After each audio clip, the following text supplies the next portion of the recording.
Good morning students. आज हम भारतीय समाज के पाठ्य परिदृश्य पर प्रकाश डालेंगे। शास्त्रीय या पुस्तकीय दृष्टिकोण भी कहा जाता है इसे। इसमें भारतीय समाज को समझने हेतु उन ग्रंथों एवं महाकाव्यों की सहायता ली जाती है जिनमें भारतीय समाज का विस्तृत चित्रण किया गया है। इनमें भारत समाज का जो चित्र प्रस्तुत किया है वह एक आदर्श स्वरूप है। शास्त्रीय दृष्टिकोण या पाठ्य अध्ययन का एक आध्यात्मिक दृष्टिकोण है। इसके दो भाग हैं। पहला, दर्शन शास्त्रीय दृष्टिकोण। भारतीय इतिहास व परंपराओं भारतीय चिंतन को महत्व प्रदान करते हैं। दार्शनिक आधारों के अंतर्गत उन सिद्धांतों को रखा जाता है जिनका उद्देश्य व्यक्ति के जीवन को परिष्कृत करके उसके लक्ष्यों एवं कर्तव्यों से परिचित करवाना है।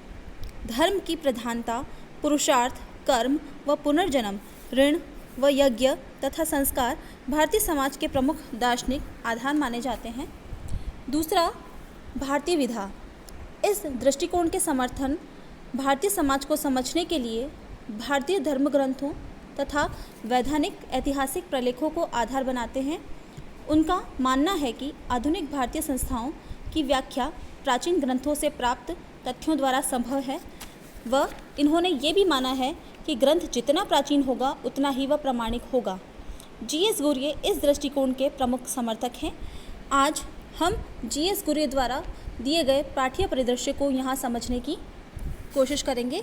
इसके लिए सबसे पहले हम उनके जीवन परिचय पर प्रकाश डालेंगे। प्रोफेसर गुर्ये का जन्म 12 दिसंबर 1893 में महाराष्ट्र में हुआ।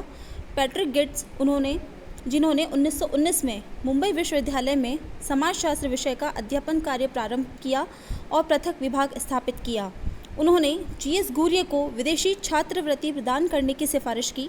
गुर्ये ने कैम्ब्रिज विश्वविद्यालय से डॉक्टरेट की उपाधि ग्रहण की व 1924 में मुंबई विश्वविद्यालय रीडर एवं विभागाध्यक्ष पद पर नियुक्त हुए। इनकी सेवानिवृत्ति के बाद भी विश्वविद्यालय ने इन्हें प्रोफेसर एमरिटस का नया पद सृजित किया। गुर्ये ने इंडियन सोशियोलॉजिकल सोसाइटी की स्थापना की 1952 में, जहां से सोशियोलॉजिकल बुलेटिन नामक पत्रिका का प्रकाशन भी इन्होंने प्रारंभ किया। गुर्ये ने अध्ययन की जो पद्धति अपनाई वह ऐतिहासिक व भारतीय विधाशास्त्र पद्धति है। गुर्ये के जाति प्रथा पर विचार। प्रोफेसर गुर्ये ने जाति से संबंधित अपने विचारों की विस्तृत विवेचना कास्ट, क्लास एंड ऑक्यूपेशन नामक कृति में की। उन्होंने जाति को परिभाषित न करते हुए उनकी 6 विशेषताओं पर प्रकाश डाला। इसी प्रकार इन्होंने अपनी कई महत्वपूर्ण कृतियाँ भी लिखी, जिनमें caste, class and occupation, cities and civilisation, social tension in India, the scheduled tribes, god and man and Indian sadhu प्रमुख हैं।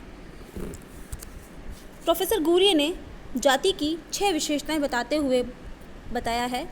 पहली विशेषता इन्होंने बताया समाज का खंडात्मक विभाजन।